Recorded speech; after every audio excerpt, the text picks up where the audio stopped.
Everything you were told about self-control is wrong. You have been lied to about discipline your entire life, not by bad people, not with bad intentions. But the lie is so deeply embedded in the way you talk about yourself, the way you judge yourself, the way you wake up every morning already disappointed before the day has even started, that it has done more damage to you than almost anything else. And the worst part? The more you believed it, the harder you tried. And the harder you tried, the worse you felt when you failed, which made you try even harder, which made the failure feel even more personal, even more shameful. You have been running on a wheel that was designed to exhaust you, and I am going to show you the wheel. The reason you cannot stay disciplined is not because you are weak. It is because you have been fighting the wrong enemy with the wrong weapons for your entire life. Stay with me. Because what I am about to tell you is not motivational. It is not a list of tips. It is not another video telling you to wake up at 5 a.m. and take cold showers. This is something different. This is the actual science of why your brain is working against you every time you try to change. Why willpower was never going to work. Why the most disciplined people you know are not stronger than you. They are not more motivated. They are not built differently. They simply know something you do not. And by the time this is over, you will know it too. There is a specific mechanism in your brain that makes discipline through force neurologically impossible. Not difficult, impossible. We are going to name it exactly. And once you see it, every failed attempt at self-control will finally make sense. James Clear, the author of Atomic Habits, one of the most studied books on human behavior ever written, said something that stopped me completely when I first read it. He said, "You do not rise to the level of your goals. You fall to the level of your systems." Read that again. You fall to the level of your systems. Not your motivation, not your willpower, not your desire, your systems. And if you do not have the right systems, you will keep falling. Every time, no matter how much you want it, no matter how badly it hurts to fail, because the problem was never you. It was always the design. Part 1. The real enemy. Let me describe something you have lived through. You decide to change. Something clicks. You feel it in your chest, that specific energy of genuine intention. You are going to wake up earlier. You are going to stop wasting hours on your phone.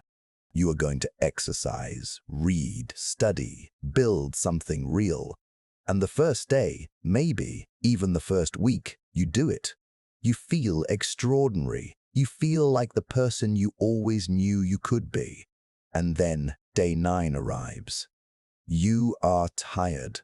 Not lazy tired, something deeper. Tired in the place where motivation lives. The alarm goes off and every cell in your body votes against getting up.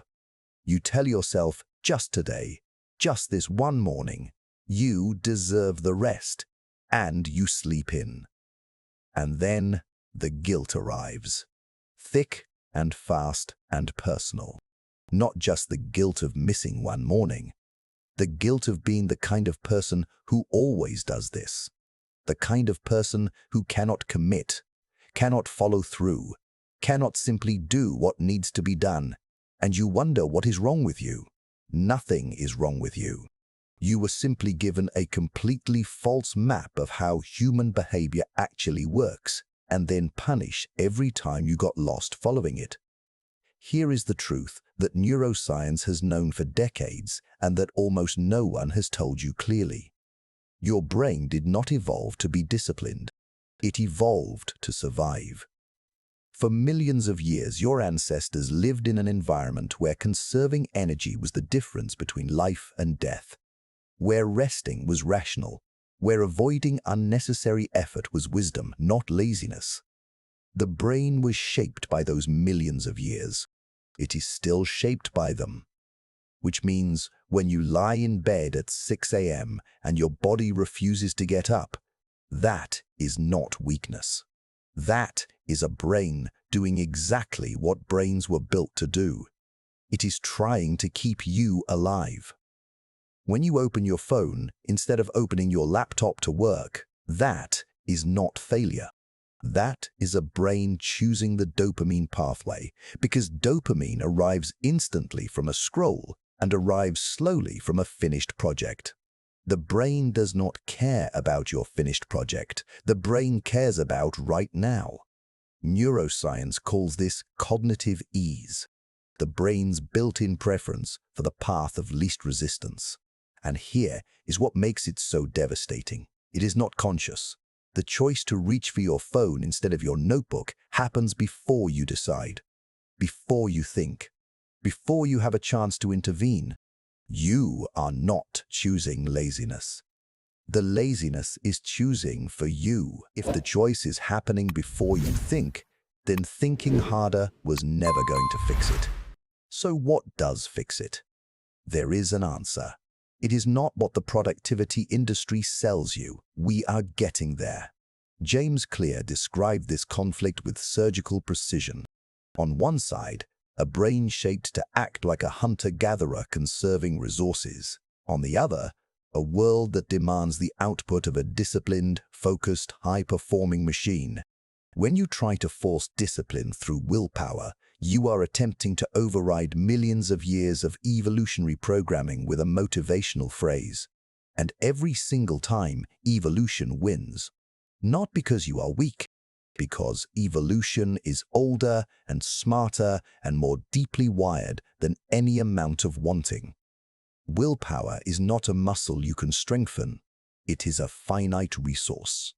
And every hour you spend fighting your own brain depletes it. By evening, the autopilot takes over completely. And the autopilot always chooses the couch. So if willpower fails, if motivation is temporary, if wanting it badly enough has never been enough, what actually works? Part 2. The environment. Picture this. You have decided to start working out. You are genuinely motivated. You went to bed the night before feeling like a different person. Tomorrow is the day everything changes. Morning arrives. Your workout clothes are somewhere at the bottom of a drawer. Your gym bag is in another room. Your shoes are by the front door, but your phone is on the nightstand and it is already in your hand before you are fully awake. Instagram is open, the couch is 3 steps from the bed, and the gym is 15 minutes away. Tell me, was that a test of your willpower, or was that a perfectly designed system for failure? You were not weak that morning. You were unarmed. You brought a feeling into a fight that required architecture. This is what James Clear calls choice architecture, the radical idea, backed by decades of behavioral science, that human behavior is not primarily determined by what we want, but by what is closest, most visible, and most accessible at the moment of decision. Here is an example so simple it will make you angry. A study. Clear references found that simply moving water bottles to the front of a cafeteria instead of the back increased water consumption dramatically. No campaign, no education, no motivation, no willpower required, just proximity. The decision became easier. The brain followed. Because when the right choice is the easy choice, there is no fight. Now apply that to your life. You want to read more. Is your book on your pillow or in a drawer? You want to stop reaching for your phone first thing in the morning. Is it across the room or in your hand before you are fully conscious? You want to exercise before work. Are your clothes laid out beside the bed like a trap set against your own laziness? Or are they buried somewhere with the rest of the things you meant to do? There is a technique so precise, so systematically effective, that it turns your existing daily habits into automatic delivery systems for new behaviors. It does not require motivation. It does not require willpower. It requires only one thing. We are getting to it in the next section. But first, you need to understand why everything you have been building has been collapsing. Here is the real reason your environment is destroying you. You live in a world professionally engineered to hijack your attention. Every app on your phone was designed by teams of behavioral scientists whose entire job was to make the path to their product shorter than the path to your goals. Every notification, every infinite scroll, every autoplay, every red badge on an icon was tested and refined to create the fastest possible route from your intention to their engagement. You are not fighting laziness. You are fighting billion-dollar systems designed specifically to win against you. And you have been blaming yourself for losing. The most disciplined people alive did not beat this system through willpower. They redesigned their environment so the system could not reach them. They made the right behavior easier than the wrong one. And then they stopped needing to be disciplined at all. Because the behavior simply happened. This is the shift. From fighting yourself to designing for yourself, from willpower to architecture, from hoping you will do the right thing to making the right thing the only logical thing available. If this is landing for you, if something is clicking about why the old approach kept failing, stay with me. In a few minutes, we get to the specific technique that makes all of this automatic. And if you know someone who beats themselves up every time they miss a workout or break a habit, keep them in mind. What I am about to show you might be exactly what they need to hear. Part 3. Habit stacking. Your brain already runs hundreds of automatic behaviors every single day. You brush your teeth in the morning. You do not decide to do this. You do not motivate yourself. You do not require willpower. Your body simply does it because the habit loop is so deeply carved into your neural pathways that the behavior runs without your permission. You make coffee when you enter the kitchen. The kitchen is the cue. The coffee is the response. No thought required. You reach for your phone when you sit down. The sitting is the cue. The scrolling is the response. These loops are already running in you right now, governing large portions of your day without your conscious involvement. And James Clear identified something extraordinary about them. You can hijack them. You do not need to build new habits from scratch. You need to connect new behaviors to the automatic loops already running in your brain. Borrow the momentum of what is already inevitable to carry what is not yet automatic. This is habit stacking. The formula is disarmingly simple.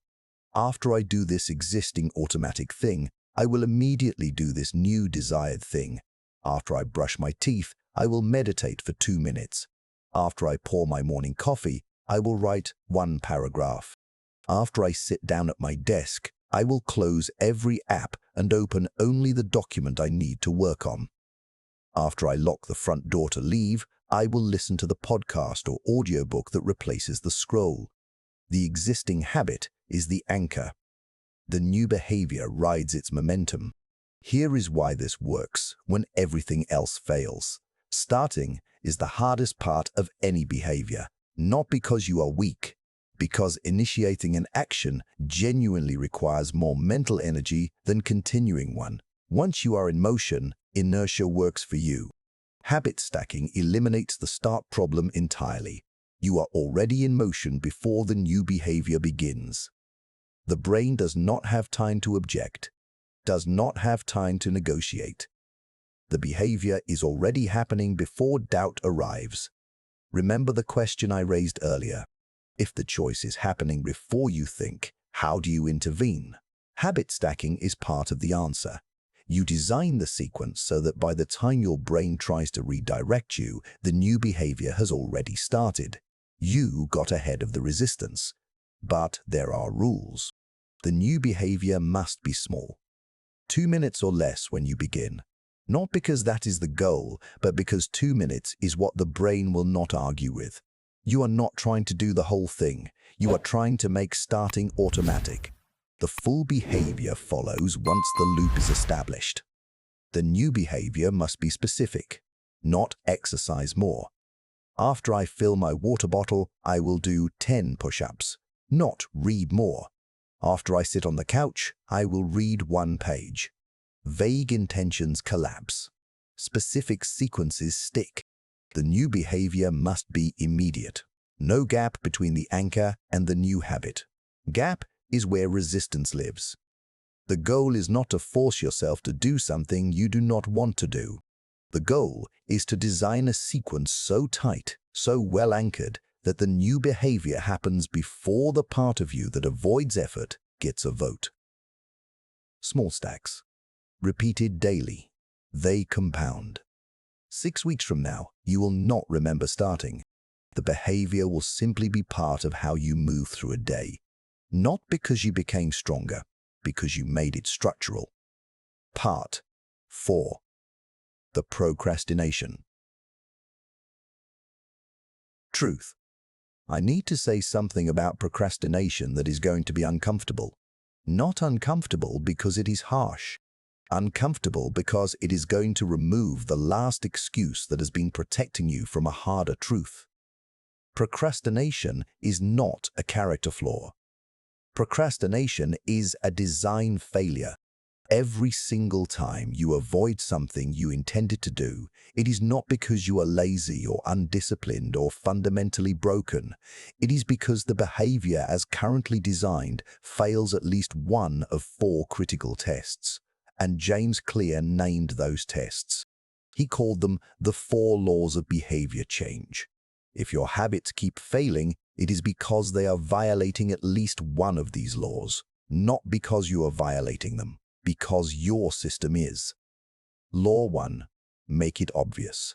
If the cue for a behavior is invisible, the behavior will not happen. Full stop. The book in the drawer will not be read. The journal on the shelf will not be written in. The weights in the garage will not be lifted. What is not in your field of vision does not exist for the purposes of habit formation. Your brain requires a visual trigger. Remove the trigger. Remove the behavior. Law 2. Make it attractive. The brain moves toward anticipated pleasure. If a behavior is associated only with effort and discomfort, with no element of pleasure woven into the experience, the brain will find something else to do. This does not mean the behavior must be enjoyable in itself. It means you must attach something enjoyable to it. Music you only listen to while working out. Coffee you only drink while writing. A podcast you only play during the task you would otherwise avoid. You are not bribing yourself. You are designing the anticipation the brain requires to move toward the behavior willingly. Law 3. Make it easy. This is where most systems collapse. People design habits that require too many steps, too much friction, too much energy at the moment of initiation. Every additional step between you and the behavior is a percentage of people who do not complete it, including you. Including tomorrow morning when you are tired and the resistance is high and the friction is just slightly more than the motivation available. Reduce friction to almost nothing. The goal is to make the behavior so easy that doing it requires less energy than avoiding it. Law 4. Make it satisfying. The brain tracks reward. If a behavior produces no immediate satisfaction, no sense of completion, no felt consequence, the brain does not attach to it. It does not remember to repeat it. It does not build the loop. You need to close the loop manually. Mark your progress visibly. Track the streak. Give yourself a specific small reward at completion, not as indulgence, as neurological signal. You are telling your brain that action produced something good. Do it again. Procrastination is not you failing discipline. It is your system failing the 4 laws. Find which law it violates. Fix the design. The procrastination disappears. Not because you got stronger, because the obstacle was removed. Now I want to ask you a question that is going to sit with you. What if the entire concept of discipline you have been chasing was itself the problem? What if trying to be disciplined was the thing preventing you from becoming disciplined? What if there is a level beneath habits, beneath systems, beneath environment design that determines whether any of this actually lasts? That is where we are going next. If something has shifted in how you see this, if you are already looking at your own environment and your own habit failures differently, write one word in the comments right now. Just one word describing what you realize you have been doing wrong. We will come back to that at the end. Keep watching. Part 5. The Identity Shift. Here is the question that changes everything. Who do you believe you are? Not who you want to be, not who you are trying to become, not the aspirational version you present to yourself in moments of high motivation. Who do you actually believe you are at the level below the wanting?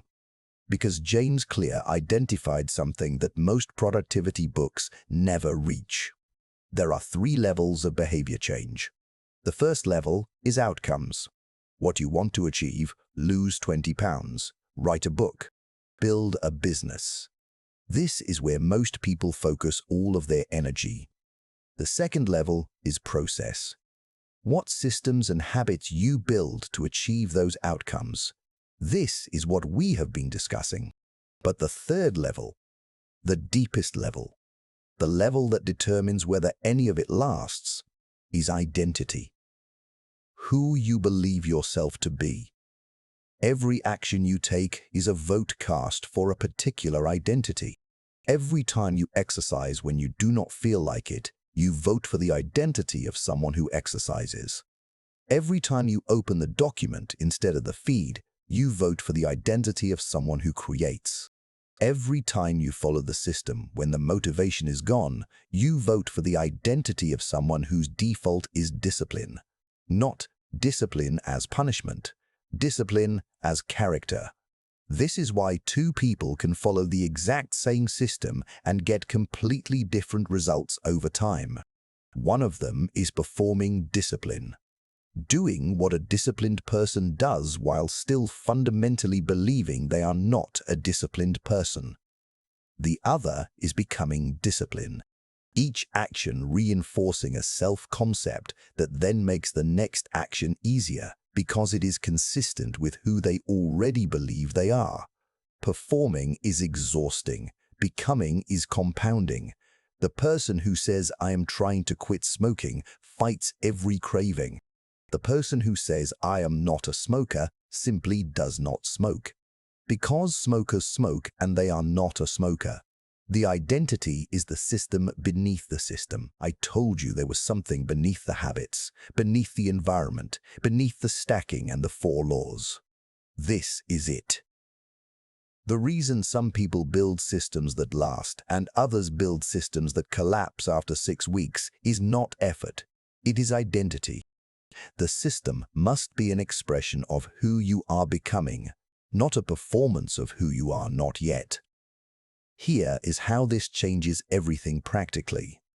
You do not start by asking, "What do I want to achieve?" You start by asking, "What kind of person achieves that?" Then you ask, "What does that person do?" Then you do that thing. Imperfectly, incompletely, inconsistently at first. But every time you do it, even badly, even briefly, you are casting a vote. And votes accumulate. And accumulated votes become a majority. And a majority becomes a belief. And a belief becomes an identity. And an identity generates behavior without effort, because it is simply who you are. You do not need to love discipline. You do not need to be motivated by it. You do not need to feel like a disciplined person yet. You only need to act like one, once, today for 2 minutes if that is all you have. The vote has been cast. The identity has been nudged. The system has begun. Part 6. The system versus motivation. The world is full of motivated people who have changed nothing. Every January, motivation arrives like a flood. Gym memberships spike. Habit apps are downloaded. Journals are opened on new pages. People wake up early with genuine intention and genuine energy, and by February, most of them are back exactly where they started. Not because the motivation was fake, because motivation was never designed to be a long-term fuel source. Motivation is a spark. It ignites action. But fire requires more than a spark. It requires wood, structure, oxygen, a system that keeps the combustion happening long after the spark is gone. Every disciplined person you admire is not running on motivation. They are running on systems so well designed that the behavior continues on days when there is no motivation at all. On the days when they are sick, tired, grieving, distracted, unmotivated, the system runs anyway. Because the system does not require them to feel like doing it. It only requires them to have set it up correctly. James Clear puts this in the starkest possible terms. You do not rise to the level of your goals. You fall to the level of your systems. Your future is not built by your desires. It is built by your daily defaults. And your daily defaults are set not in moments of high motivation, but in the quiet, deliberate moments when you design your environment, stack your habits, apply the 4 laws, and decide who you are becoming. Those are the moments that matter, not the motivation, not the wanting. The design, the system, the identity. And here is the most important thing I can tell you about building that system. It does not need to be perfect. It does not need to be large. It does not need to produce results immediately. It needs to be consistent, because consistency over time is the only force powerful enough to rewire a brain that spent millions of years evolving in the opposite direction. 2 minutes today, 2 minutes tomorrow, 2 minutes every day for 30 days. You will not recognize yourself, not because you became stronger, because you became someone different. Part 7. The Confrontation and Rebirth. I want to bring you back to the beginning. I told you that you had been lied to about discipline your entire life. Can you see the lie now? The lie was this. Discipline is a character trait. Some people have it. Others do not. If you struggle, it is because something is wrong with you. Try harder. Want it more. Be stronger. That lie cost you years of self-blame, years of starting over. Years of feeling like the proof of your own inadequacy was sitting right there in the gym you did not go to, the book you did not finish, the habit you did not keep. None of that was evidence of weakness. All of it was evidence of fighting the wrong war with the wrong weapons. Your brain was never going to be defeated by willpower.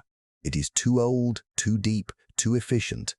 But it can be outmaneuvered, not by force, by design. You now know the actual truth. Your brain is not your enemy. It is a survival machine running ancient software.